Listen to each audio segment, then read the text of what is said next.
তো আজকে আমরা শুরু করব হচ্ছে ইন্টিগ্রেশনের লাস্ট যে চ্যাপ্টারটা সেটা। তাই আমাদের এই বই হচ্ছে সেটা 10 এর জি, আর অন্য বই ধরো 10.7। আই গেস এসিও আমাদের যে বই সেটা 10.7 হচ্ছে এটা। তো এই অধ্যায়টা হচ্ছে অ্যাকচুয়ালি ইন্টিগ্রেশন ইউজ করে অ্যাকচুয়ালি তুমি কি করবা, মানে এটার প্র্যাকটিক্যাল ইউজটা কি সেটা এই অধ্যায়ে জানা যায়, ঠিক আছে? তো আমরা এই জন্য আগে দেখবো যে ইন্টিগ্রেশন জিনিসটা আসলে কি, ঠিক আছে? আমরা প্রথম দিকে হয়তো বলছিলাম ইন্টিগ্রেশন জিনিসটা কি, এভাবে ক্ষেত্রফল দিয়ে এটি বুঝাইছিলাম। এখন আমরা লাস্ট আরেকবার একটু দেখবো যে ইন্টিগ্রেশন অ্যাকচুয়ালি জিনিসটা কি, ঠিক আছে? দেখো, ধরো একটা ত্রিভুজের ক্ষেত্রফল কিভাবে বের করে বলো? একটা ত্রিভুজের ক্ষেত্রফল জাস্ট হাফ ইন্টু উচ্চতা, এটা দিয়ে কিন্তু একটা ত্রিভুজের ক্ষেত্রফল বের করা যায়, ঠিক আছে? অত চতুর্ভুজ, যদি ট্রাপিজিয়াম, মানে যেগুলো এরকম নির্দিষ্ট শেপের আছে, ধরো বৃত্ত, এগুলোর ক্ষেত্রফল কিন্তু তুমি সহজে বের করতে পারো, ঠিক আছে? কিন্তু যদি আঁকা বাঁকা কোনো একটা বস্তু হয় বা আঁকা বাঁকা কোনো যদি একটা ফাংশন থাকে, সেটার যদি তুমি ক্ষেত্রফল গ্রাফ থেকে বের করতে চাও, সেটা কিন্তু অ্যাকচুয়ালি কোনো সূত্র দিয়ে করা যায় না। মানে নির্দিষ্ট যদি কোনো আকার না হয়, যেমন তোমার ত্রিভুজ, চতুর্ভুজ, ট্রাপিজিয়াম বা বহুভুজ হোক, বৃত্ত হোক, প্যারাবোলা, বাট তুমি ইন্টিগ্রেশনের মাধ্যমে যে কোনো ধরনের ক্ষেত্রফল তুমি বের করতে পারবা, ঠিক আছে? কিভাবে দেখো, ধরো আমরা একটা গ্রাফ এখানে আঁকবো। ধরে হচ্ছে আমাদের ওয়াই অক্ষ, এটা হচ্ছে আমাদের এক্স অক্ষ। ধরো আমাদের কার্ভটা হচ্ছে এইরকম, ঠিক আছে? এরকম একটা কার্ভ। এখন তুমি চাচ্ছ যে এই কার্ভের এ অংশ থেকে এ অংশ পর্যন্ত, হ্যাঁ, এক্স অক্ষের সাথে কতটুকু ক্ষেত্রফল উৎপন্ন করছে ওটা তুমি বের করবা। এই যে এতটুকু, এই ক্ষেত্রফলটা তুমি বের করতে পারবে, ঠিক আছে? দেখো তো, এটা কি কোনো সূত্র পড়ে? এটা কি বৃত্ত, চতুর্ভুজ, ত্রিভুজ? না, এটা কোনো আমাদের নির্দিষ্ট কোনো আকার এটা নাই, ঠিক আছে? এটা একটা আঁকা বাঁকা একটা পথ। বা আসলে বলতো এই আঁকা বাঁকা পথটা কিভাবে পাওয়া যায়? এই যে তোমার এই আঁকা বাঁকা পথটা তুমি দেখতেছো, এটা হচ্ছে একটা কার্ভ, ঠিক আছে? এবং এইটা একটা ফাংশন থেকে পাওয়া গেছে, ঠিক না? আমি যদি বলি যে y equals two F of x, এটা দিয়ে কি বোঝায়? এটাতে বোঝা হচ্ছে আমাদের y এর একটা রাশি আছে। ধরো এই যে y ইকুয়ালস টু তোমার x square minus x plus three, এরকম একটা রাশি আছে। এই রাশিটা দেখো তো, ডান পাশে কি আছে? শুধু এক্স। এক্স এর মাধ্যমে একটা রাশি প্রকাশ করা হয়েছে ডান পাশে, আর বাম পাশে কি? ওয়াই। তার মানে এটা হচ্ছে এক্স আর ওয়াই জানি সম্পর্ক। এবং এই যে তোমার ডান পাশের রাশিটা, এটাকে আমরা বলতে পারি যে এক্স এর একটা ফাংশন, কারণ দেখো এখানে শুধু এক্স আছে। তার মানে তুমি যদি এখানে এক্স এর বিভিন্ন ভ্যালু বসাও এই দুই জায়গায়, তুমি হচ্ছে ওয়াই এর মান পাবা, ঠিক না? কিন্তু স্বাধীনভাবে তো যদি তুমি এক্স এর মান 0 1 2 বা ভগ্নাংশ যাই বসাও না কেন, তুমি ওটার সাপেক্ষে ওয়াই এর মান পাবা, ঠিক না? তুমি এটাকে বলতে পারো যে এটা হচ্ছে অ্যাকচুয়ালি এক্স এর একটা ফাংশন, ঠিক আছে? এবং এই ফাংশনের ইনপুট হচ্ছে এক্স আর আউটপুট হচ্ছে কি? ওয়াই। আমরা জানি যে ইনপুটটাকে আমরা হচ্ছে এই কোঅর্ডিনেট সিস্টেম যেটা আছে, মানে স্থানাঙ্ক ব্যবস্থা, সেখানে আমরা হচ্ছে এক্স অক্ষের দিকে ওই এক্স এর মানগুলো বসাই, আর ওয়াই অক্ষের দিকে আমরা ওয়াই মানগুলো বসে বিভিন্ন বিন্দু পাই, ঠিক না? বুঝতে পারছো? বিভিন্ন বিন্দু বসানো, হ্যাঁ। বসানোর পরে আমরা একটা সরলরেখা হোক বা বক্ররেখা হোক কিছু একটা পাই, ঠিক আছে? তো ধরো আমরা এরকম একটা বক্ররেখা পাইলাম, একটা ফাংশন থেকে একটা বক্ররেখা পাইলাম। তাহলে এখন যদি আমরা এই বক্ররেখার যে কোনো দুইটা পয়েন্টের মধ্যে, হ্যাঁ, ধরো এই পয়েন্ট থেকে এই পয়েন্টের মধ্যে এটা এক্স অক্ষের সাথে যে ক্ষেত্রফলটা উৎপন্ন করছে তার মানে দিই, এক্স অক্ষের সাথে উৎপন্ন ক্ষেত্রফল দিয়ে কি বোঝায়? দেখো ধরো আমাদের দুইটা পয়েন্ট আছে, একটা হচ্ছে এই যে y1, এ আর একটা পয়েন্ট সেটা হচ্ছে y2। তাহলে এই y1 এর জন্য x এর মান x1, y2 এর জন্য x এর মান হচ্ছে x2। দেখো, তুমি যদি এই y1 থেকে একটা লম্ব আঁকো, এটা অবশ্যই x1 বিন্দুতে গিয়ে ছেদ করবে। y2 থেকে লম্ব আঁকলে এটা x2 বিন্দু ছেদ করবে, ঠিক আছে? সহজ কথা, তুমি যে বিন্দু থেকে যে বিন্দু পর্যন্ত ক্ষেত্রফলটা বের করতে চাও, তুমি ওই দুটো বিন্দু থেকে কি করবা? এক্স অক্ষের উপর লম্ব আঁকবা, ঠিক আছে? এই লম্ব আঁকবা। তারপরে দেখো তোমার এই বক্ররেখার সাথে আর এই যে এক্স অক্ষের সাথে এই লম্ব দুইটা কি করছে? একটা ক্ষেত্রফল কিন্তু বা একটা ক্ষেত্র তৈরি করছে, ঠিক না? ক্ষেত্রফলটা কতটুকু? এই যে এতটুকু। এই যে এই এতটুকু ক্ষেত্রফল, সেটা তুমি কিভাবে পাবা, বা এটা দিয়ে এটা যে অ্যাকচুয়ালি ইন্টিগ্রেশনের মধ্যে বের করা যায়, সেটা আমরা একটু ব্যাখ্যা করবো এখন, ঠিক আছে? দেখো ব্যাখ্যাটা কিরকম, খেয়াল করো।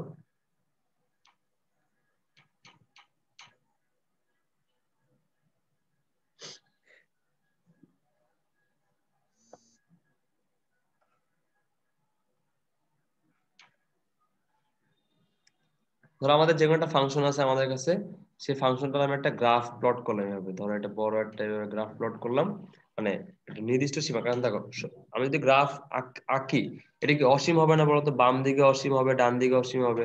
আমরা জাস্ট একটা অংশ নিলাম, এই কার্ভটার একটা অংশ আমরা নিয়ে কাজ করতেছি, ঠিক আছে? এবার দেখো আমরা কি করতেছি, ধরো এই পয়েন্ট আর এই পয়েন্টের মাঝখানে যে ক্ষেত্রফলটা সেটা আমরা বের করব। তার মানে কি? তার মানে হচ্ছে এই বিন্দু থেকে আমরা এক্স করবো একটা লম্ব আঁকবো, এই বিন্দু থেকে আমরা এক্স করবো একটা লম্ব আঁকবো, এবং আমাদের এই ক্ষেত্রফলটা বের করতে হবে, ঠিক আছে? এবার দেখো কি করবো আমরা, এইটার ক্ষেত্রফল বের করার জন্য আমরা এখানে এই যে এখানে এটা x1 ধরছি, আমরা এটাকে ধরছি আমরা x2, x1 আর x2 কিন্তু ব্যবধান অনেক বেশি, বিশাল বড় ব্যবধান, ঠিক না? কিন্তু আমরা এবার এই x1 আর x2 কে অনেকগুলো ছোট ছোট অংশে ভাগ করে নিব। দেখো অনেকগুলো ক্ষুদ্র ক্ষুদ্র অংশ আমরা এভাবে x1 থেকে x2 এর মধ্যে বিভিন্ন ভাগ করে নিব, ঠিক আছে? আমরা এটাকে এত ছোট ছোট অংশে ভাগ করব যে প্রত্যেকটা ভাগের দৈর্ঘ্য হবে dx। অবশ্যই তুমি dx চিনো, dx মানে কি? ডেল এক্স যখন জিরোর কাছাকাছি হয় তখন সেটাকে কি বলা হয়? dx বলা হয়, ঠিক না? তার মানে এই এক্স এর যে ছোট ছোট ভাগগুলো আমরা করছি, সেই ভাগগুলো হচ্ছে খুবই ছোট, মানে এতটাই শূন্যের কাছাকাছি, মানে তুমি ইমাজিনও করতে পারবে না যেটা কতটা ছোট। যে কেউ এটা ইমাজিন করতে পারবে না যে কতটা ছোট, কারণ ছোটর চেয়েও ছোট, অনেক ছোট, এবং সেটা জিরোর কাছাকাছি, ঠিক আছে? তাহলে আমাদের তো আসলে এটাকে এত ছোট করে দেখানো এখানে পসিবল না, তাই আমরা মোটামুটি একটা আহ ভাগ করে নিছি, ঠিক আছে? যে এরকম কয়েকটা অংশ ভাগ করে নিছি, মানে যতটুকু ছোট পারা যায় আমরা এখানে ভাগ করছি, ঠিক আছে? এবার তো আমাদের প্রত্যেকটা ভাগ কতটুকু ধরছি আমরা?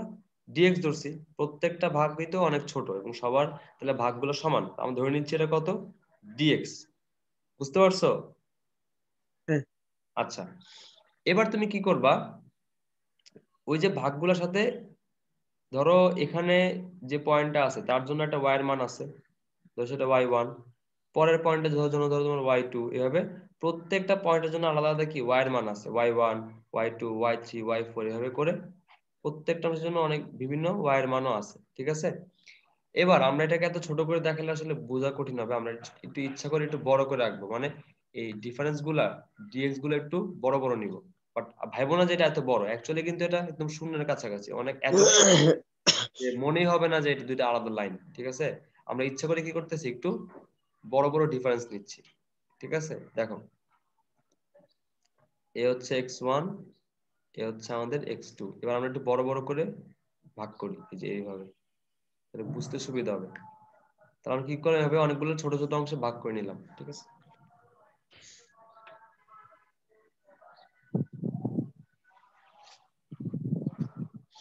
এভাবে অনেকগুলো অংশে ভাগ করে নিলাম।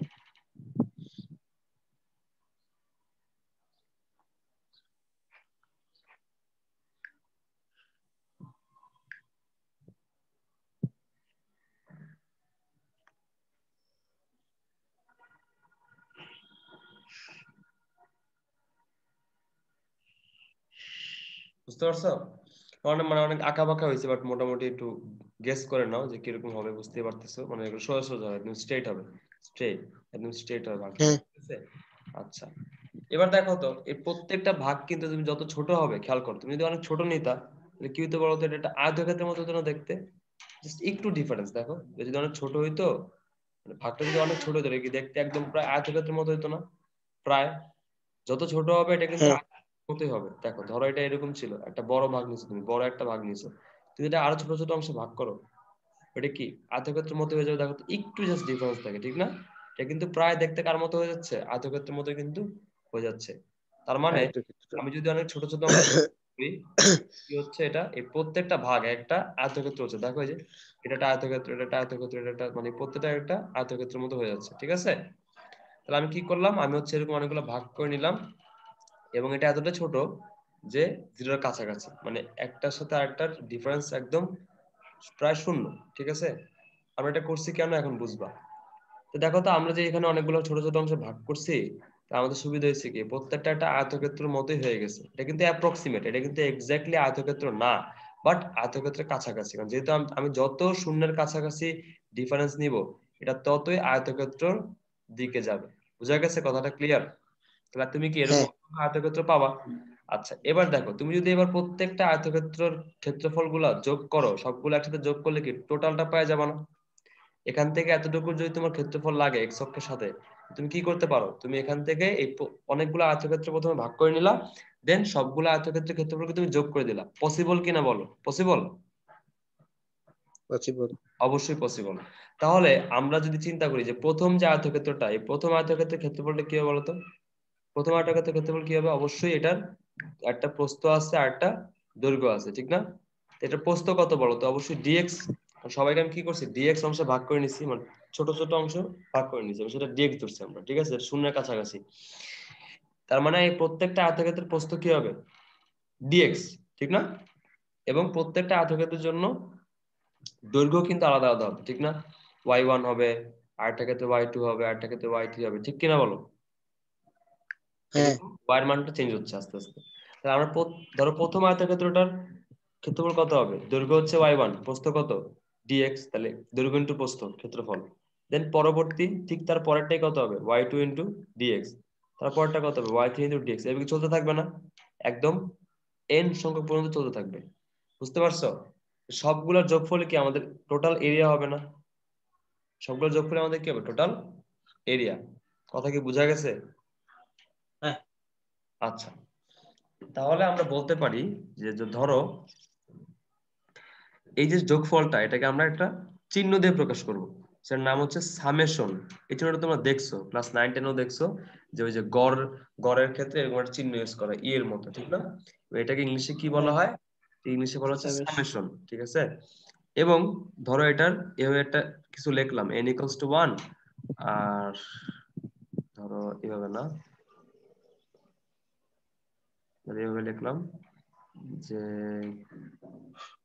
n equals to k, আর এখানে দিলাম হচ্ছে, সরি, শুরু হচ্ছে n equals to 1 দ্বারা, আর শেষ হচ্ছে n equals to k দ্বারা, ঠিক আছে? y n dx। দেখো তো এই জিনিসটা অ্যাকচুয়ালি কি, 1 থেকে শুরু করছি না আমরা? y এর যে মানটা, এটা কি আমরা 1 থেকে শুরু করছি, y1 y2 y3, এবং এটা k পর্যন্ত আমি ধরে নিছি, যে একদম অনেক, ধরে এটা অনেক হইতে পারে, কোটি কোটি কোটি কোটি হইতে পারে, ঠিক আছে? তাহলে এই যে জিনিসটা, এই জিনিসটাই কি বলতো, অ্যাকচুয়ালি ক্ষেত্রফলের সূত্র হচ্ছে না আমাদের, নতুন একটা সূত্র হচ্ছে ক্ষেত্রফল। এবং এটা কি যে কোনো কার্ভটা যেরকমই হোক না কেন, এই প্রসেসটা কি ডিফারেন্ট হবে নাকি একই হবে? কার্ভ যত আঁকাবাঁকি হোক, যেরকম কার্ভই হোক, যে ফাংশনই হোক না কেন, এই প্রসেসটা কিন্তু সবার প্রসেসন। ক্ষেত্রে সেম। যে আমরা অনেক ক্ষুদ্র ক্ষুদ্র অংশ মানে ভাগ করে নিলে, যত আঁকাবাঁকি হোক না কেন, যেরকমই হোক না কেন, এটা কি ছোট ছোট এরকম আয়তক্ষেত্রই হবে। এই যে দেখো এখানেও আঁকছে, দেখছো? বুঝা গেছে আমার কথাটা? ক্লিয়ার? হ্যাঁ। এবং এই যে সামেশন, এই সামেশনটাকেই এভাবে এস দিয়ে প্রকাশ করা হয়, যেটা তোমরা এতদিন ইন্টিগ্রেশন করছো কিরকম, এই যে এটাই হচ্ছে অ্যাকচুয়ালি ইন্টিগ্রেশনের চিহ্ন। সামেশনের জায়গায় কি ইউজ করা হয়? এই চিহ্নটা ইউজ করা হয়, যেহেতু সামেশনের কি এস, ও এসটা লম্বা করে এভাবে আঁকা হয়। বুঝতে পারছো কথাটা? ক্লিয়ার? বুঝা গেছে? হ্যাঁ। আচ্ছা, এবং এই লাস্ট যে অধ্যায়টা পড়লা 10 এর এফ, সেখানে মনে আছে আপার লিমিট লোয়ার লিমিট ছিল? এই হ্যাঁ। আপার লিমিট লোয়ার লিমিট অ্যাকচুয়ালি কি বোঝায়? অ্যাকচুয়ালি বোঝায় হচ্ছে তুমি ক্ষেত্রফল যে বের করতেছো, কোন বিন্দু থেকে শুরু করতেছো এবং কোন বিন্দু থেকে শেষ করতেছো। বুঝা গেছে? যে যে বিন্দু থেকে শুরু করছো এটা হচ্ছে কি লোয়ার লিমিট, যেখানে শেষ করছো এটা হচ্ছে কি আপার লিমিট। বুঝা গেছে? তো তুমি যদি ধরো এক্স এর মান এ থেকে বি পর্যন্ত ইন্টিগ্রেট করো, তাহলে লিমিট কত হবে?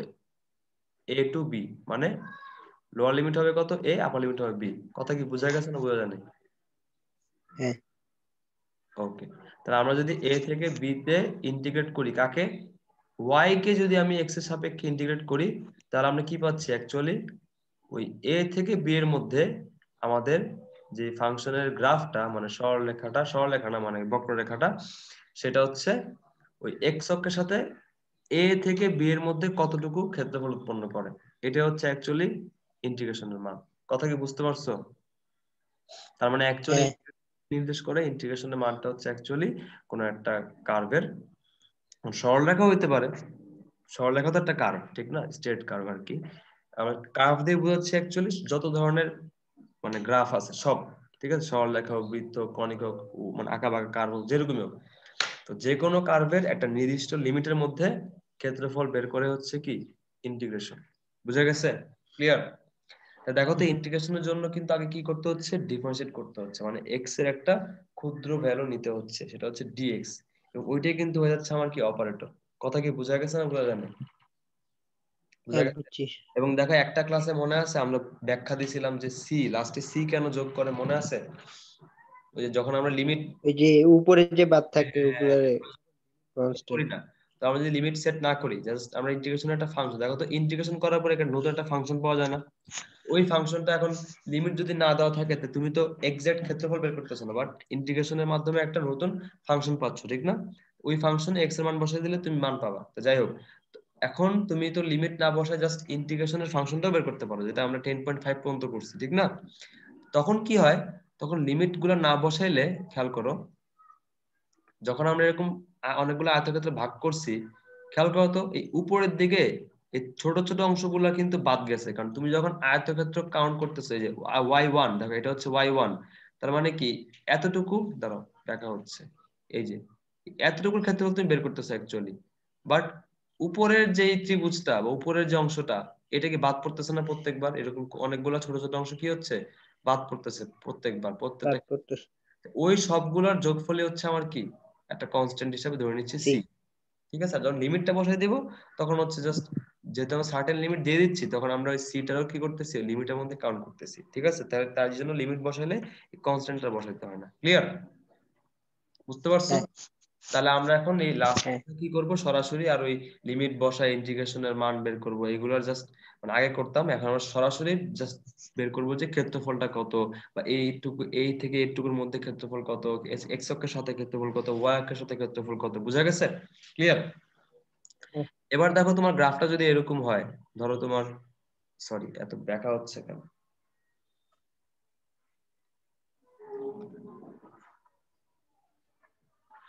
ধরো তোমার গ্রাফটা যদি এরকম হয়, এরকম হইতে পারে। এখন তুমি চাচ্ছো যে না ভাই আমি এক্স অক্ষের সাথে ক্ষেত্রফল মেজার করব না, আমি চাচ্ছি ওয়াই অক্ষের সাথে ক্ষেত্রফলটা বের করতে, ঠিক আছে? তখন তুমি কি করবা, ওই বিন্দুগুলা থেকে ওয়াই অক্ষের উপর লম্ব আঁকবা, ঠিক না? বুঝতে পারছো আমার কথাটা? ক্লিয়ার? হ্যাঁ এটাও করা যায়, হ্যাঁ এটা করা যাবে না কেন? তো সেম ভাবে তুমি হচ্ছে এখানে এই যে ওয়াই অক্ষ আছে, সেই ওয়াই অক্ষকে তুমি বিভিন্ন অংশে ভাগ করে নিবা, ছোট ছোট ক্ষুদ্র ক্ষুদ্র অংশে। তার মানে কি, প্রত্যেকটা অংশ তুমি নাম দিবে কি, ডিওয়াই। বুঝা গেছে? তেমনি ওই যে x1 * dy plus x2 * dy হবে, সবগুলো যোগ করবা। বুঝা গেছে? তার মানে তখন তুমি কি করতেছো অ্যাকচুয়ালি, তুমি ধরতেছো যে এক্স হচ্ছে ওয়াই এর একটা ফাংশন, দেন তুমি ওই এক্স কে ডি ওয়াই সাপেক্ষে ইন্টিগ্রেট করবা। এই লিমিট ধরো এটা হচ্ছে এ ওয়াই এর মান, এটা হচ্ছে বি, তা তুমি এ থেকে বি এর পর্যন্ত কি করবা, ইন্টিগ্রেট করবা। কাকে? এক্স এর ফাংশনটাকে। কার সাপেক্ষে করবা? ওয়াই এর সাপেক্ষে। তাহলে তোমার এই ওয়াই এর সাথে ক্ষেত্রফলটা বেড়ে যাবে, উল্টা কাজটা করবা। বুঝতে পারছো? ক্লিয়ার কথাটা? হ্যাঁ তো এটাও করা যায়।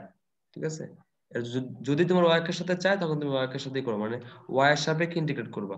আর যদি এক্স অক্ষের সাথে চায় তুমি এক্স অক্ষের সাথে ইন্টিগ্রেট করবা। বুঝা গেছে? ক্লিয়ার? হ্যাঁ এখন তুমি কিন্তু একটা কোশ্চেন করতে পারো যে ভাইয়া, তাইলে আহ আপনি খালি বলতেছেন যে অক্ষের সাথে, তাহলে আমার তো বস্তুগুলো তো আর অক্ষের সাথে নাও থাকতে পারে, অক্ষের জাস্ট অক্ষের বাইরে তো থাকতে পারে, ঠিক না? মানে অক্ষের সাথে না করে আমি যদি বলি শুধুমাত্র এই যে এরকম একটা আবদ্ধ পথের ক্ষেত্রফল বের করো, তখন কি করবো আমরা? বুঝো নাই? যেমন ধরো আমরা হ্যাঁ চাচ্ছি যে এই দুইটা আলাদা আলাদা বক্ররেখার এই মধ্যে আবদ্ধ ক্ষেত্রফলটা কত, এগুলো তুমি কেন বের করবে? হ্যাঁ ভাই, এগুলো বের করা যায়, এবং এগুলো আমরা এই অধ্যায়ে করব। ঠিক আছে, যে দুইটা যদি ধরো, এই যে এ একটা কার্ভ, ঠিক আছে, আর এটাকে যদি আরেকটা সরলরেখা ছেদ করে, তাহলে এদের মধ্যে কি একটা কমন এরিয়া থাকবে, থাকবে না কমন এরিয়া? ওই কমন এরিয়াটা কেন বের করতে হবে সেটা আমরা শিখবো। বুঝতে পারছো? ক্লিয়ার? এবং ওইটার বেসিক যদি তোমাকে আমি এখনই বুঝাই দিই, দেখো এটা এখনই আসলে খুব সহজে বোঝা যাবে। কিভাবে? খেয়াল করো এটা কিভাবে করতে পারি, ভালো করে মনোযোগ দিয়ে খেয়াল করবো।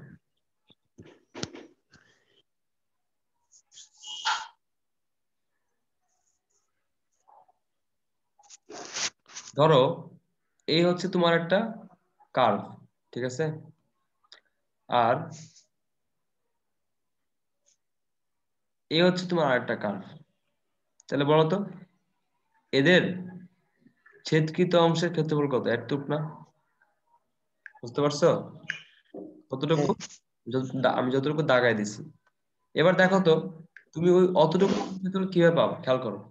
তুমি যদি প্রথমে আহ এই যে এইখান থেকে এতটুকুর আবদ্ধ ক্ষেত্রফলটা বের করো। এই যে এখান থেকে কতটুকু, এতটুকু যদি তুমি ক্ষেত্রফলটা বের করো, তোমার কোনটা বের হবে? এই পুরোটা বের হবে। দেন না, এটা একটু সুন্দর করে আঁকি, এভাবে হাবি যাবে না আঁকি, খুব সিম্পল দিয়ে একটা বুঝাতে হবে, তারপরে কঠিন দিয়ে বুঝাই।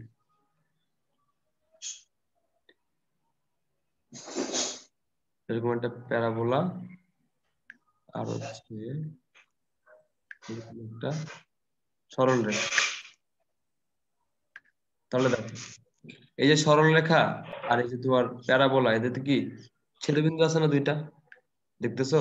হ্যাঁ দুইটা ছেদবিন্দু আছে, এই একটা ছেদবিন্দু আর এই আরেকটা ছেদবিন্দু। এবার দেখো, ধরো ছেদবিন্দু গুলো বের করছি, ধরো এই ছেদবিন্দুর এক্স এর মান কত? এ। এই ছেদবিন্দুটার এক্স এর ভ্যালু কত? বি। ঠিক আছে, গেল। এবার দেখো, তুমি যদি এই সরল রেখাটা এ থেকে বি পর্যন্ত এক্স অক্ষের সাথে কতটুকু ক্ষেত্রফল উৎপন্ন করছে, এই পুরাটা না? বুঝতেছো? যতটুকু হ্যাঁ আঁকছে ততটুকু। এইবার তুমি যদি এই যে প্যারাবোলা যেটা আছে সেটা এক্স অক্ষের সাথে কতটুকু উৎপন্ন করছে বলতো? এই যে এতটুকু না?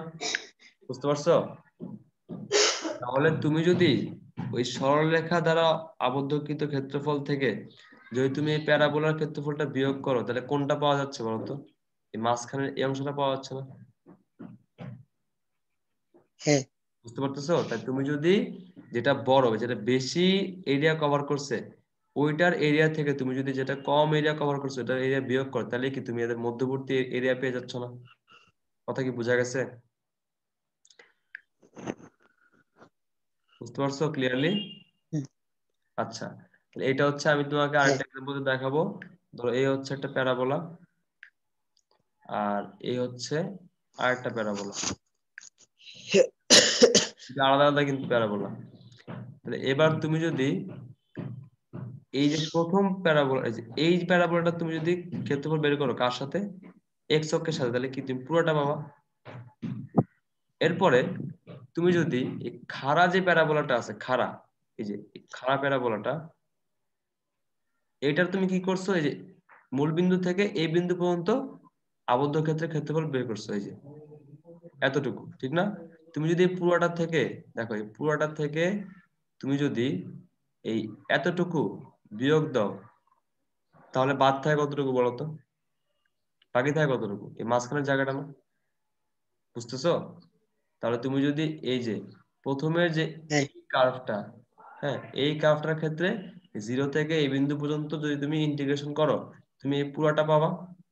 দেন খাড়া যে কার্ভটা আছে, খাড়া, সেই খাড়া কার্ভটার এখান থেকে এই যে এতটুকুর মধ্যে যদি ইন্টিগ্রেট করো, তাহলে তুমি এই অংশটা পাবা।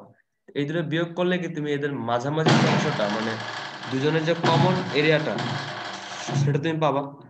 বুঝতে পারছো ব্যাপারটা? বুঝতে পারছো? হ্যাঁ আচ্ছা, তাহলে অ্যাকচুয়ালি আমরা দেখলাম হ্যাঁ যে আলটিমেটলি এই দুইটা বক্ররেখার আবদ্ধ ক্ষেত্রের ক্ষেত্রফল কিভাবে পাওয়া যায় বলতো?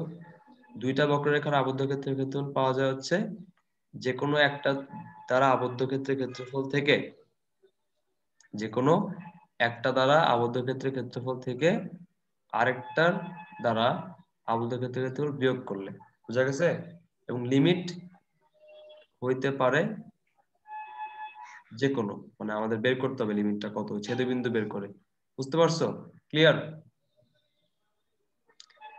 এটা কিন্তু হ্যাঁ ভালো করে বুঝতে হবে, কারণ বেশিরভাগ সূত্র কিন্তু এটা দিয়ে করবো আমরা।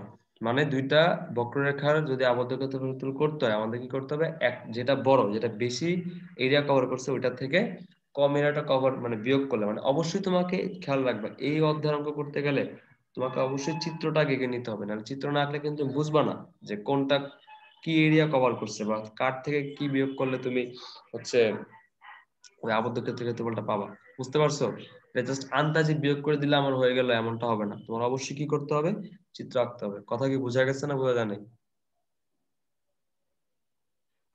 বুঝতে হ্যাঁ পারছো? আচ্ছা, গুড। এবার দেখো, তাহলে এখানে তোমার বইয়ে যে থিওরিটা দেওয়া আছে, দেখো যে x equals to f of y রেখা দ্বারা বেষ্টিত ক্ষেত্রের ক্ষেত্রফল। এটা কি? ওই যে বললাম y অক্ষের সাথে উৎপন্ন ক্ষেত্রফল। এই যে এবার এটা কি হবে? ইন্টিগ্রেশন অফ x dy, আর লিমিট ধরো c থেকে d, যাই হোক, ক্লিয়ার? আর x অ্যাকচুয়ালি কি? y এর একটা ফাংশন, জাস্ট উল্টা জিনিস। বুঝা গেছে? এটা দেখছিলাম আগে। তারপরে ধরো কি বলছে, দুইটি বক্ররেখা দ্বারা আবদ্ধ ক্ষেত্রের ক্ষেত্রফল। এটা আমরা এতক্ষণ দেখাইলাম যে ধরো এই যে এই সরলরেখা যেটা আছে এটা কি বেশি এরিয়া কভার করছে না বলতো? এই যে পুরোটা কভার করছে। আর নিচের যে এরিয়াটা আছে, নিচেরটা এটা কিন্তু কম কভার করছে। দেখো এই যে নিচেরটা কিন্তু মাত্র কতটুকু কভার করছে? এতটুকু, ঠিক না? তুমি যদি পুরো থেকে যদি সবুজ অংশটা বাদ দাও, তাহলে তুমি কি এদের মধ্যবর্তী যে আবদ্ধ যে অংশটা, ওই অংশটা তুমি পেয়ে যাবে না? এই যে অংশটা কি পেয়ে যাবে না? বুঝতে পারছো? দেখো এখানে এটাই করা হচ্ছে যে দুইটা ক্ষেত্রফল কি করা হচ্ছে, বিয়োগ করা হচ্ছে। বিয়োগ করে ওই আবদ্ধ ক্ষেত্রের ক্ষেত্রফলটা বের করা হচ্ছে। কথা কি ক্লিয়ার? হ্যাঁ তেমনি এটা তুমি হচ্ছে এই যে ওয়াই অক্ষের সাপেক্ষে ইন্টিগ্রেট করেও বের করতে পারো। মানে এই যেহেতু এটা ওয়াই অক্ষের দিকে এভাবে করে আছে, তাহলে এটা হচ্ছে ওয়াই অক্ষের দিয়ে করলে সুবিধা হয়। ঠিক আছে, তো তুমি কি করলা, এই যে উপরের যেই বক্ররেখাটা সেটা যতটুকু ক্ষেত্রফল কভার করছে বা যতটুকু ক্ষেত্রফল সেটার, ওটা থেকে তুমি যদি নিচের ক্ষেত্রফলটা বিয়োগ করো, তাহলে তুমি হচ্ছে এই মাঝখানের যে আবদ্ধ ক্ষেত্রফল সেটা তুমি বের করতে পারবা। এটা আমরা এতক্ষণ ধরে বলতেছি। এটা এত বড় করে বলতেছি কেন? কারণ এই যে এতক্ষণ যা যা বললাম এগুলো দিয়ে এখন আমরা অঙ্ক করবো। কারণ ইন্টিগ্রেশন কিভাবে করতে হবে আমরা আগের অধ্যায়গুলোতে শিখছি। এখন জাস্ট কিভাবে আমরা এটা প্র্যাকটিক্যালি ইউজ করতেছি, মানে কিভাবে ক্ষেত্রফলটা বের করার সিস্টেমটা কি, এগুলো আমরা এতক্ষণ দেখলাম। ঠিক আছে, তাহলে বলা যায় আমরা এতক্ষণ কি করছি, আমরা হচ্ছে এতক্ষণ এই 10 এর জি যেটা আমরা লাস্টের চ্যাপ্টারটা সেটার থিওরি দেখছি। ঠিক আছে, দেন হচ্ছে এটার এক্সাম্পল। থিওরি কি পুরোপুরি বুঝতে পারছো? ক্লিয়ার? হ্যাঁ আচ্ছা, গুড। এবার হ্যাঁ দেখো আমরা উদাহরণ শুরু করব। এখানে দেখো একটা উদাহরণ দেওয়া আছে, উদাহরণ 1। উদাহরণ 1 এ হচ্ছে বলছে একটা বৃত্তের ক্ষেত্রফল বের করতে। এখন তুমি বলবা যে ভাই আমরা তো বৃত্তের ক্ষেত্রফল নরমালি সূত্র দিয়ে করতে পারি, বাট এখানে আমাদের বলছে হচ্ছে ইন্টিগ্রেশন দিয়ে করতে। আমরা করে দেখি করা যায় কিনা। ঠিক আছে, খেয়াল করো, এই বৃত্তের ক্ষেত্রফলটা কিন্তু পরীক্ষা অনেক আসে। দেখো এই যে কতবার বোর্ডে আসছে, আবার একটা অ্যাডমিশনও আসছে। ঠিক আছে, দেখি আমরা এটা কিভাবে করা যায়। খেয়াল করো, এই যে দেখো এই অধ্যায়ের যে অঙ্কগুলা সেগুলা পারার জন্য অ্যাকচুয়ালি বৃত্তের একটু বেসিক লাগে। তারপরে সেকেন্ড পেপারের কনিকের নাম শুনছো না? কনিক, অধ্যায় 6। হ্যাঁ হ্যাঁ কনিকের মধ্যে বিভিন্ন ধরনের হ্যাঁ বক্ররেখা নিয়ে অনেক থিওরি আছে। প্যারাবোলা নাম শুনছো অবশ্যই, প্যারাবোলা, হাইপারবোলা, তারপরে এলিপস মানে বাংলায় বলে পরাবৃত্ত, উপরে তোমার অধিবৃত্ত, উপবৃত্ত। এগুলা একটু হালকা পাতলা ধারণা থাকা ভালো। কারণ কি ইকুয়েশন দেখে তুমি যে চিত্রটা আঁকবা, তুমি যদি ইকুয়েশন না চিনো, মানে কোনটার ইকুয়েশন কিরকম হয় তুমি যদি না চিনো, তুমি কি চিত্র আঁকতে পারবা? ওই যে একটা একটা করে পয়েন্ট বের করে কি পসিবল চিত্র আঁকা? এটা কি এতটা সহজ? ওই জন্য তো অনেকগুলো পয়েন্ট লাগে, ঠিক না? একটা ইকুয়েশন থেকে যদি তুমি একটা গ্রাফ আঁকতে চাও, বিশেষ করে বক্ররেখা, বক্ররেখার জন্য কি অনেকগুলো বিন্দু লাগে না বলো? অনেকগুলো বিন্দু লাগে। হ্যাঁ তাহলে বাট তোমার যদি সমীকরণ দেখে তুমি যদি চিনতে পারো যে এটা কার সমীকরণ, এটা কি পরাবৃত্ত নাকি উপবৃত্ত নাকি কি, তাহলে তোমার সহজ হবে। বুঝছো? আর কোশ্চেনে যদি দিয়ে দেয়, যেমন দেখো এই উদাহরণ 1 আর উদাহরণ 2, দুই জায়গায় দেখো বলে দিচ্ছে যে এটা হচ্ছে একটা বৃত্ত, আর দেখো এখানে বলে দিচ্ছে এটা হচ্ছে একটা উপবৃত্ত, তাহলে তুমি তো সহজে এটা আঁকতে পারবা। বুঝতে পারছো? বাট অবশ্যই তোমার জানতে হবে যে হ্যাঁ উপবৃত্ত দেখতে কিরকম, পরাবৃত্ত দেখতে কিরকম, অধিবৃত্ত দেখতে কিরকম। তো এই অধ্যায়ের জন্য যতটুকু লাগে এটা আমি অঙ্ক করানোর সময় বোঝাই দিব। ঠিক আছে, প্যারা নাই। বাট কানেক্ট করার পরে এটা আরো সহজ লাগবে। ঠিক আছে, তা আমরা প্রথমেই হাতে খড়ি করব কি দিয়ে, একটা বৃত্তের ক্ষেত্রফল বের করার মাধ্যমে। ঠিক আছে, দেখো আমরা তাহলে কি করব, প্রথমেই একটা বৃত্ত আঁকবো একটা গ্রাফের মধ্যে। ঠিক আছে, দেখো আমি একটা বৃত্ত আঁকতেছি।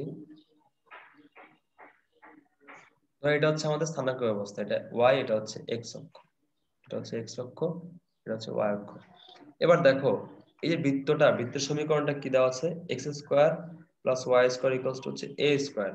এখন খেয়াল করো, এখানে তুমি যদি এক্স এর মান 0 বসাও, তাহলে ওয়াই এর মান কি আসে, প্লাস মাইনাস এ, ঠিক না? তার মানে এক্স এর মান 0 কোথায়, ওয়াই অক্ষে। তাহলে তুমি যদি এক্স এর মান 0 বসাও, তাহলে ওয়াই এর মান কত আসে, প্লাস এ, আরটা হচ্ছে কি মাইনাস এ। বুঝা গেছে? ক্লিয়ার? তার মানে হ্যাঁ এই স্থানাঙ্কটা কি অ্যাকচুয়ালি, এক্স এর মান 0, ওয়াই এর মান এ, এই স্থানাঙ্কটা কি x এর মান 0 y এর মান মাইনাস a, বুঝা গেছে? মানে একই ভাবে তুমি হ্যাঁ যদি y এর মান 0 বসাও তাহলে x এর মান কত আসে, plus minus a। x equals to আসে কি প্লাস মাইনাস a। তার মানে কি y এর মান 0 কোথায়, x অক্ষে, তাহলে এখানে x এর মান হচ্ছে একবার a, তার মানে x এর মান a, y এর মান 0। আবার x এর মান মাইনাস a, y এর মান 0। মানে তোমার তো বৃত্তের ধারণাটা নাই, মানে সমীকরণ থেকে কিভাবে আঁকতে পারো তুমি জানো না, হয়তো আমি মানে ধরে নিচ্ছি তুমি জানো না। এভাবে জাস্ট ম্যানুয়ালি কিভাবে করতে হয় সেটা তোমাকে বলতেছি আর কি। তুমি বুঝতে পারছো তুমি কি করলা, বৃত্তের 4টা বিন্দু বের করে ফেলছো না, তারপরে বৃত্ত কি 4টা বিন্দু দিয়ে যাবে, ভিতরে কি দেখতে এরকম হবে অবশ্যই। বুঝতে পারছো কিভাবে আঁকছি? হ্যাঁ আবার এগুলো কিন্তু গ্রাফ দিয়ে আঁকতে যাবে হ্যাঁ না, ওরা কিন্তু গ্রাফ আঁকতে বলে না, এটা জাস্ট তোমার অঙ্কের জন্য ফ্রি হ্যান্ড আঁকবা, ফ্রি হ্যান্ড। ঠিক আছে, এই যে আমি ফ্রি হ্যান্ড আঁকছি। আচ্ছা, এবার দেখো, এবার হচ্ছে আমরা পুরোটা বৃত্তের যে ক্ষেত্রফল যদি বের করতে চাই, এটা কিন্তু একসাথে করতে গেলে ঝামেলা হবে। কারণ কি, দেখো লিমিট যদি তুমি এখান থেকে এতটুকু নাও, তুমি অর্ধেক বৃত্ত পাবা, ঠিক না? তারপর তুমি অর্ধেক বৃত্তকে 2 দিয়ে গুণ করলে পুরোটা বৃত্ত পাওয়া যাবে, ঠিক না? তা আমাদের দরকার আছে এত বিশাল বড় লিমিটের মধ্যে করার। আমি যদি 0 থেকে যদি a পর্যন্ত করি তাহলে আমি কতটুকু পাবো বলতো? এই 0 থেকে a পর্যন্ত করা মানে কতটুকু পাওয়া, এই 4 ভাগের 1 ভাগ অংশ পাওয়া না? মানে এক্স অক্ষের সাথে তুমি যদি 0 থেকে a পর্যন্ত ইন্টিগ্রেশন করো y কে, মানে ফাংশনটাকে, তাহলে কি তুমি এই 4 ভাগের 1 ভাগ পাওয়া যাবে না? বুঝতে পারছো, কথা ক্লিয়ার? দেন তুমি যদি হ্যাঁ 4 ভাগের 1 ভাগ পাওয়া যাও তাহলে ওটা যদি তুমি 4 দিয়ে গুণ দাও তাহলে কি পুরো বৃত্তের ক্ষেত্রফল বের হয়ে যাবে না? কথা কি বোঝা গেছে? হ্যাঁ আমরা হ্যাঁ কি হ্যাঁ করব, আমরা আগে y এর একটা ফাংশন বানাবো, দেন এই ফাংশনটাকে আমরা 0 থেকে a পর্যন্ত ইন্টিগ্রেট করবো। এই যে 0 থেকে a পর্যন্ত আমরা ইন্টিগ্রেট করব, করলে আমরা হচ্ছে কি 4 ভাগের 1 ভাগ পাওয়া যাবো, তো ওটাকে আমরা 4 দিয়ে গুণ দিলে পুরো বৃত্তের ক্ষেত্রফল পাওয়া যাবে। ক্লিয়ার? হ্যাঁ ওকে, গুড। তো দেখো তারা সমীকরণ দিয়ে দিছে কি, তারা দিয়ে দিছে হচ্ছে x square plus y square equals to a square. আমার লাগবে হচ্ছে ওয়াই এর ফাংশন এক্স এর মাধ্যমে। ঠিক আছে, তাহলে ওয়াই স্কোয়ার ইকুয়ালস টু কি হচ্ছে a square minus x square. Then বর্গমূল করো, বর্গমূল করলে কি হবে, y equals to plus minus root over a square minus x square. ঠিক আছে, এবার দেখো প্লাস মাইনাস হচ্ছে দুইটা অংশ, ঠিক না? একটা হচ্ছে বৃত্তের পজিটিভ অংশ, আর একটা হচ্ছে বৃত্তের কি নেগেটিভ অংশ। তো আমি তো একটা নিয়ে কাজ করলেই পারি, আমার তো মাইনাস নিয়ে কাজ করার দরকার নেই, দরকার আছে আমি যেহেতু এই 4 ভাগের 1 ভাগ নিয়ে কাজ করতেছি, ওটা আমরা কোন দিকে ধরছি, ধনাত্মক দিকে ধরছি, ঠিক না? তা মাইনাস নিয়ে কাজ করার আমার কি প্রয়োজন আছে বলো? আমি কোনটা নিয়ে কাজ করব, প্লাস নিয়ে কাজ করব। কথা কি বোঝা গেছে না বোঝা যায় না? হ্যাঁ বুঝছি। গুড। তাহলে আমরা কি করতেছি, আমরা 4 ভাগের 1 ভাগ ক্ষেত্রফল বের করতেছি। আচ্ছা, তো 4 ভাগের 1 ভাগ যদি ক্ষেত্রফল বের করি সেটা কি হবে, লিমিট কত হবে বলছিলাম 0 থেকে a পর্যন্ত। কেন 0 থেকে a পর্যন্ত হচ্ছে বুঝছো তো, মানে এক্স এর হাইয়েস্ট মানই তো a, ঠিক না? 0 থেকে কত পর্যন্ত, a পর্যন্ত না? বুঝতে পারছো লিমিটটা কিভাবে নিছি? লিমিট কিন্তু তোমার কোশ্চেনে বলে দিবে না, বুঝে নিতে হবে। বুঝছো এটা? হ্যাঁ ওয়াই এর মানটা কি আসছে, মানে ওয়াই এর ফাংশনটা কি আসছে, root over a square minus x square dx. এবার এবার দেখো তো, বলছিলাম গত ক্লাসে যে এই ফাংশনটার ইন্টিগ্রেশন লাগবে পরের অধ্যায়ে। দেখো তো এক্স্যাক্টলি এরকম একটা ফাংশনের ইন্টিগ্রেশন কিন্তু আমরা করছিলাম না? তো এখানেও কি করতে হবে, যে আগের মতো এক্স এর জায়গায় কি ধরতে হবে, এ সাইন থিটা ধরতে হবে, ধরে ধরে এটাকে ইন্টিগ্রেট করতে হবে, যেটা আমরা গত ক্লাসে করছি কিনা বলো? হ্যাঁ করছি। করছি। তাহলে ওইখানে ওইটাকে ইন্টিগ্রেট ইন্টিগ্রেট করে কি করতে হবে, লিমিট বসাতে হবে কত, a বাই 0 না, কখনোই না, কারণ তুমি কিন্তু এখন এটা এক্স কে রিপ্লেস করে ভেরিয়েবল নিয়ে আসতেছো কি থিটা, তার মানে তোমার কিন্তু লিমিটটা কি করতে হবে, চেঞ্জ করে নিতে হবে। বুঝতে পারছো? লিমিট চেঞ্জ করে থিটার মান পাওয়া যায় আপার লিমিট π/2, লোয়ার লিমিট কত পাওয়া যায় 0। π/2 আর 0 বসায় বৃত্তের ক্ষেত্রফল কত আসে, পাই a স্কয়ার। বুঝতে পারছো আমার কি ইন্টিগ্রেশনটা করা দেওয়ার প্রয়োজন আছে নাকি তুমি দেখেই পারবা? গত অধ্যায় করছো না, পারবা না বলো হ্যাঁ দেখে? দরকার আছে করা দেওয়ার? না আচ্ছা, এবার দেখো উদাহরণ 2। উদাহরণ 2 হচ্ছে একটা উপবৃত্তের ক্ষেত্রফল। ঠিক আছে, এবার আসো উপবৃত্ত তুমি কেমনে আঁকবে। দেখো তো উপবৃত্ত দেখতে কিরকম জানো তো নাকি, এরকম চমচমের মতো হয়, চমচম ডিমের মতো, ঠিক চলো আছে, হ্যাঁ ওভাল শেপের হয়। তা আমরা একটা উপবৃত্ত ভাবে এঁকে নিলাম। আর যেহেতু তোমার এখানে x square by a square plus y square b square equals to 1, তো এখানে তুমি যদি x এর মান একবার 0 বসাও তাহলে y এর মান কত পাবা, আবার y এর মান 0 বসাও তাহলে তুমি এটা x এর মান পাবা, ঠিক আছে? তো x এর মান 0 বসালে y এর মান কত আসে, প্লাস মাইনাস b, আগের মতোই। তাহলে ওই যে উপরের স্থানাঙ্কটা কি 0 প্লাস b, নিচেরটা কি 0 মাইনাস b, দেন y 0 বসাও, x এর মান কত পাবা, প্লাস মাইনাস a। তার মানে এটা হচ্ছে a, 0, এটা হচ্ছে মাইনাস a, 0। কথা কি বোঝা গেছে না বোঝা যায় না? বুঝছি। আচ্ছা, তাই দেখো তো আগের মধ্যে তুমি কি করলে, এটাকে জাস্ট 4/1 নিয়ে হিসাব করবা। তোমার এই 4/1 লোয়ার লিমিট কত, 0, মানে 0 থেকে তুমি কি করতেছো, এই যে একদম a পর্যন্ত ইন্টিগ্রেট করবা। তার মানে তুমি y এর ফাংশনটাকে কি করতেছো, 0 থেকে a পর্যন্ত ইন্টিগ্রেট করলে 4/1 হয়ে যাচ্ছে, দেন ওটাকে 4 দিয়ে গুণ দিলে পুরোটা হয়ে যাচ্ছে, ঠিক আছে? এবার দেখো ইকুয়েশনটা কিরকম, ইকুয়েশনটা হচ্ছে এরকম, x square by a square plus y square by b square equals to 1, ঠিক আছে? আর হাতের লেখা বাজে হয়েছে, y স্কয়ার b স্কয়ার রাখলাম আর ওই পাশে নিয়ে গেলাম হচ্ছে x square by a square, then a square লসাগু, তাহলে a square minus x square, sorry a square minus x square. এবার তুমি কি করবা, বর্গমূল করবা, তাহলে y by b equals to plus minus root over করলে a স্কয়ার a হয়ে যাবে, আর উপরে কি থাকবে, a square minus x square থাকবে, ঠিক আছে?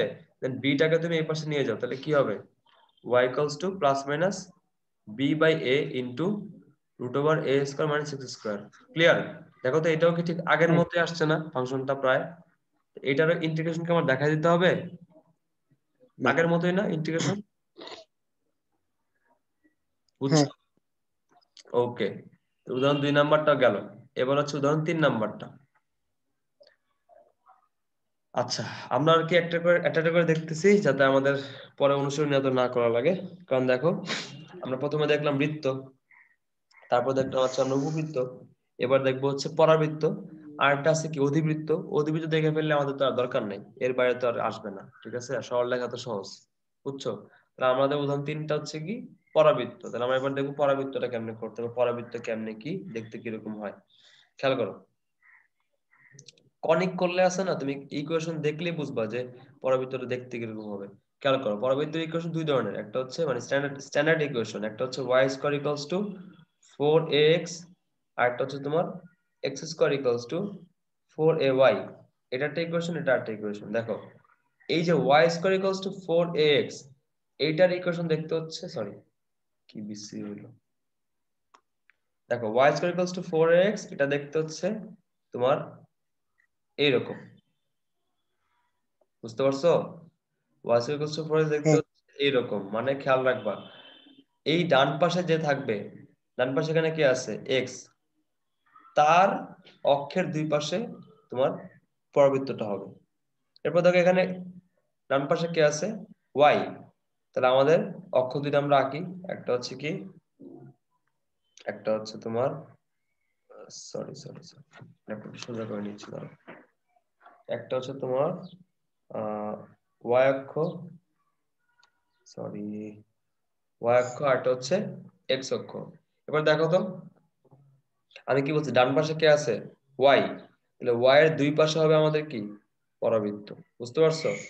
মানে এটা হচ্ছে এরকম x হ্যাঁ উপরে হচ্ছে খাড়া উপরের দিকে, আর এটা হচ্ছে খাড়া এভাবে ডান পাশে। এখন দেখো বাম ডান কেমনে বুঝবা, খেয়াল করো, x অক্ষের ধনাত্মক দিকে আঁকছি না, কারণ কি এখানে কি আছে প্লাস, যদি এখানে মাইনাস থাকতো আমরা তখন কি আঁকতাম, কোন পাশে আঁকতাম, বাম পাশে, বুঝতে পারছো? এখানে প্লাস আছে দেখে আমরা কোথায় আঁকছি, y অক্ষের ধনাত্মক দিকে আঁকছি, ডান পাশে মাইনাস থাকতো তখন আমরা কোন দিকে আঁকতাম, এই পাশে আঁকতাম, বাম। ঠিক আছে? চার হুম ধরনের হইতে পারে, একটা হচ্ছে, সরি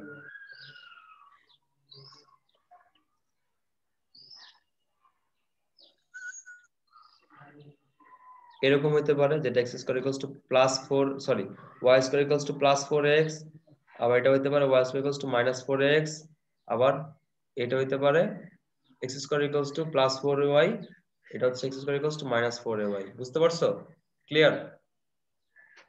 হ্যাঁ ওকে, এইবার আসো আমাদের উদাহরণ 3। উদাহরণ 3 নাম্বারটা কি বলছে, y square equals two 16x, এইটার পরাবৃত্ত ও উপকেন্দ্রিক লম্ব দ্বারা সীমাবদ্ধ ক্ষেত্রের ক্ষেত্রফল নির্ণয় করো। আচ্ছা, এর জন্য তো কনিক চিত্র হালকা লাগবে, বলছে পরাবৃত্ত ও এর উপকেন্দ্রিক লম্ব দ্বারা। আচ্ছা আমরা আগে পরাবৃত্তটা আঁকি। দেখো তো y স্কয়ার ইকুয়ালস টু কি, এটা 4a x এর মতো না দেখতে, 4a x এর মতো। খেয়াল করো, তুমি যদি এখানে x এর মান 0 বসাও তাহলে y এর মান কত আসতেছে 0। তুমি যদি y এর মান 0 বসাও, সরি, তুমি যদি x এর মান এখানে 1 বসাও তাহলে y এর মান কত আসে বলো তো?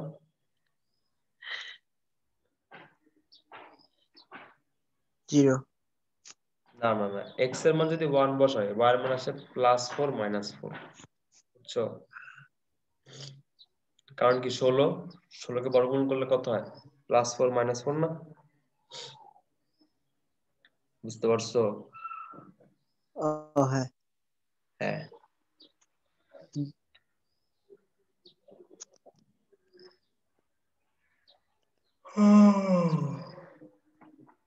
সরি। আচ্ছা তাহলে বুঝলাম না, মানে কণিকের একটু মাঝে মাঝে কণিক দিয়ে মিশাই দিতে পারে। কারণ কি তোমার পরাবৃত্তের কিছু প্রপার্টি আছে, যে উপকেন্দ্রিক লম্ব হ্যান ত্যান অনেক কিছু হাবিজাবি আছে, কণিক পড়লে বুঝবা। তো আমি তোমাকে তো মেইন ইকুয়েশন দেখাইছি, ওখান থেকে আসলে বোঝানো যাবে। দেখো আমরা কি জানি, এটার স্ট্যান্ডার্ড যে ইকুয়েশনটা সেটা দেখতে কি রকম, y equals to 4x, দেখতে এরকম। তো তাহলে তুমি যদি কম্পেয়ার করো, হ্যাঁ তাহলে এখানে 4 এর জায়গায় কি আছে বলতো, 16 না? এক্স এর সহগ এখানে কত 16, এখানে কত 4a। তাহলে তুমি যদি কম্পেয়ার করো তাহলে কি বলতে পারো, 4a equals to 16 বলতে পারো কিনা বলো? বলা যায়। তারপর তুমি যদি 4 হ্যাঁ দিয়ে কাটো তাহলে এর মান কত আসে 4, বুঝতে পারছো? এর মান কত আসে 4, ঠিক আছে। এবং এই যে তোমার এর মান 4, 4। এই এর মান যে 4, তাহলে 4,0 হচ্ছে এটার উপকেন্দ্র, মানে পরাবৃত্তটার উপকেন্দ্র। এই যে দেখো এটা হচ্ছে পরাবৃত্ত, তো এটা একটা কেন্দ্র, এটা তো বৃত্ত না যে তোমার কেন্দ্র থাকবে, এটা একটা উপকেন্দ্র থাকে। উপকেন্দ্রের স্থানাঙ্ক হচ্ছে a,0, বুঝতে পারছো? ওই যে আমাদের equation y equals to 4ax, এখান থেকে যে a এর মানটা পাবো এটাই হচ্ছে উপকেন্দ্রের x এর মান। বুঝতে পারছো কথাটা ক্লিয়ার? হ্যাঁ এটা জাস্ট কনিকের জিনিস আর কি, এক্সট্রা, এটা ইন্টিগ্রেশনের মধ্যে নাই তো এই বেসিকটা। তাহলে আমরা কি করলাম, আমাদের ইকুয়েশন দেওয়া আছে হচ্ছে y equals to 16x, এখান থেকে আমরা এর মান কত পাইছি বলতো 4, ঠিক আছে। তাহলে উপকেন্দ্রের স্থানাঙ্কটা কি 4,0। তোমাকে বলছে উপকেন্দ্রিক লম্ব দ্বারা সীমাবদ্ধ ক্ষেত্রে ক্ষেত্রফল। তাহলে উপকেন্দ্র যদি 4 হয় তাহলে উপকেন্দ্রিক লম্বটা কত হবে খেয়াল করো। এটা মানে কনিকের বেসিক থাকলে এগুলো কিছুই না, বাট কনিক না শিখে থাকলে এগুলো কঠিন লাগবে আর কি।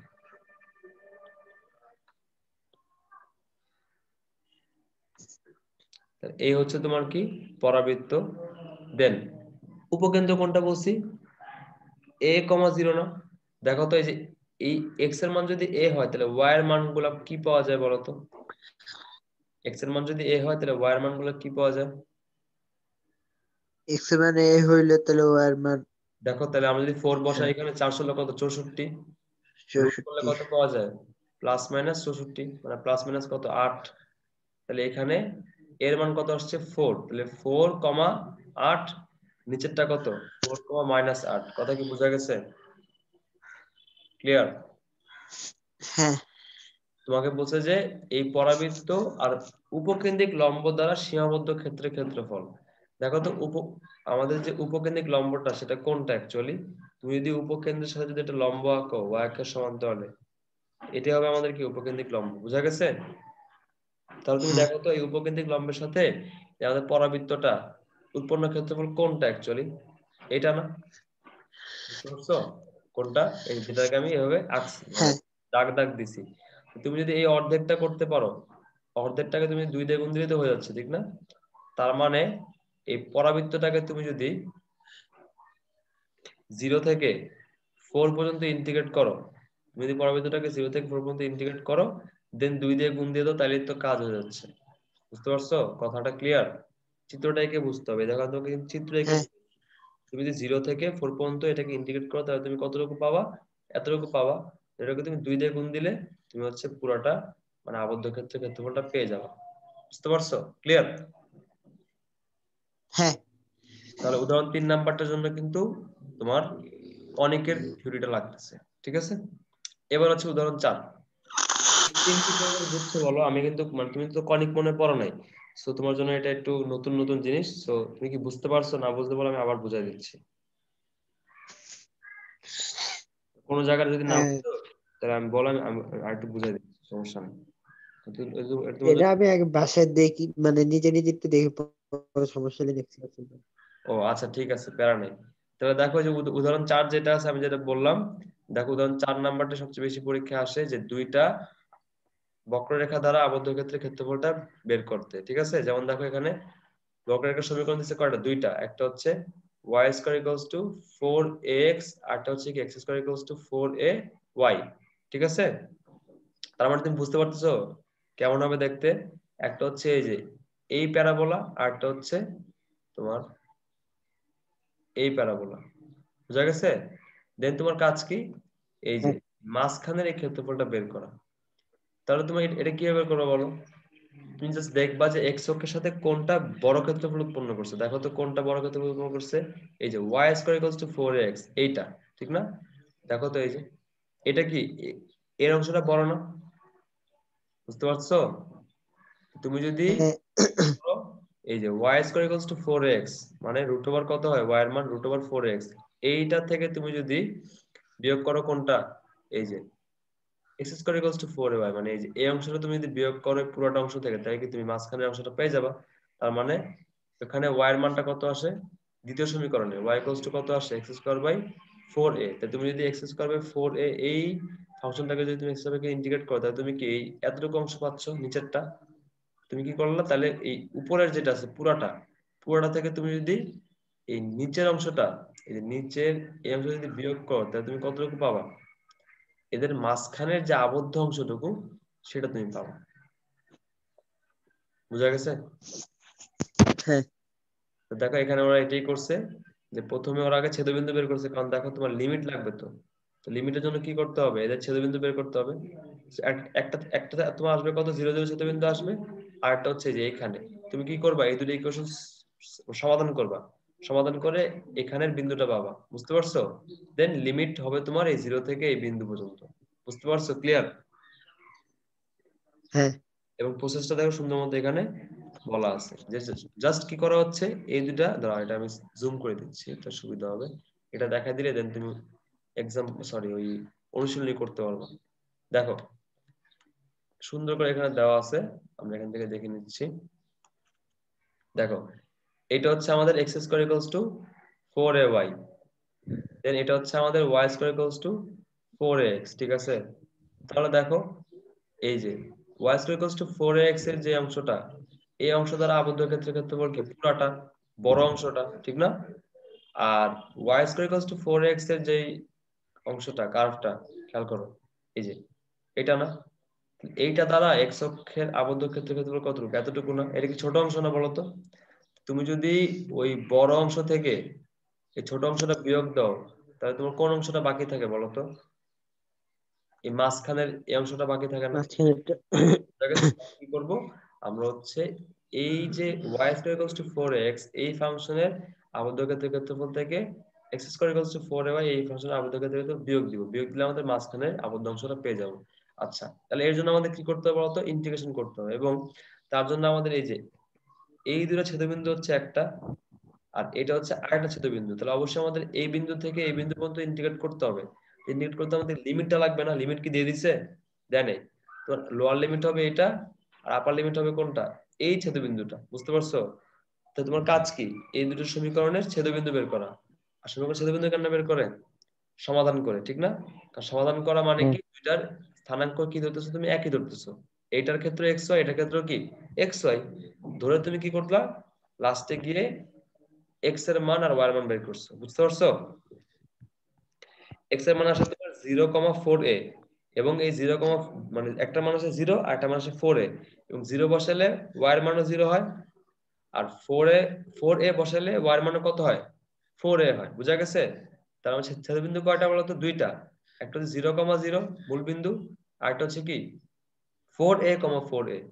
বুঝা গেছে? কথা ক্লিয়ার? হ্যাঁ, তা তুমি ইন্টিগ্রেশন করবা কোন লিমিটের মধ্যে? 0 থেকে 4a লিমিটের মধ্যে। এই দেখো 0 থেকে 4a, বুঝা গেছে? এবং বিয়োগ করবা কার থেকে হুম কোনটা? এই যে y square equals two 4ax, এখানে তুমি এটাকে বর্গমূল করলে কি হবে? 4ax হবে, কারণ তুমি ধনাত্মক অংশ নিচ্ছ, মাইনাস না দরকার নেই। তাহলে এই 4ax এর যে ফাংশনটা মানে y1, এটা তুমি y1 ধরবা, মানে এটার থেকে বিয়োগ করবা কোনটা? এই যে x square equals two 4ay, মানে কি 4a কে এই পাশে নিয়ে আসো, তাহলে কি হবে? x square equals to x square by 4a হবে। এটাকে বিয়োগ করতে হবে, বুঝতে পারছো? বিয়োগ করলে তুমি কি পাবা? এই আবদ্ধ অংশের ক্ষেত্রফলটা পাবা। ক্লিয়ার? হ্যাঁ আচ্ছা, এই অ্যান্সারটা মুখস্থ রাখো, কারণ অনেক সময় এটা এমসিকিউ তে আসলে সরাসরি এটা বসায় দেওয়া যায়। ঠিক আছে, তাহলে কিন্তু উদাহরণ শেষ। আচ্ছা উদাহরণ শেষ। এবার তুমি একটু এক্সাম এক্সারসাইজটা দেখে নিও, যেমনগুলো বোঝানো আমাকে নেক্সট ক্লাসে বইলো, তাহলে এই অধ্যায় শেষ হয়ে যাবে। ঠিক আছে, ওকে ওকে। আর বেসিক আসলে আর বেশি কিছু বাকি নেই, কিন্তু কিছু কিছু কঠিন অঙ্ক বলতে গেলে কি বলে, একটু ব্রেন খাটায় করতে হবে, বা একটু কঠিন তোমার কাছে লাগতে পারে। অনেক অঙ্ক আছে, এবং অ্যাডমিশন থেকে বুয়েটে বা অন্যান্য অ্যাডমিশন, কুয়েট বলো, সব জায়গায় এই ক্ষেত্রফল থেকে অঙ্ক থাকেই, মাস্ট, বুঝতে পারছো? এবং এইচএসসি তো থাকে, সেটা খুবই ইম্পর্টেন্ট একটা চ্যাপ্টার। সো এক্সারসাইজ গুলো তোমার সব নিজে নিজে করতে আমার কোনো কথা নেই, আর আমার জন্য দাগায় রাখা আগের মতো, যেটা আমি সলভ করে দেবো। ঠিক আছে, ওকে তাহলে কাজ কতটুকু থাকবে? আচ্ছা আল্লাহ হাফেজ। হুম, ব্যাস।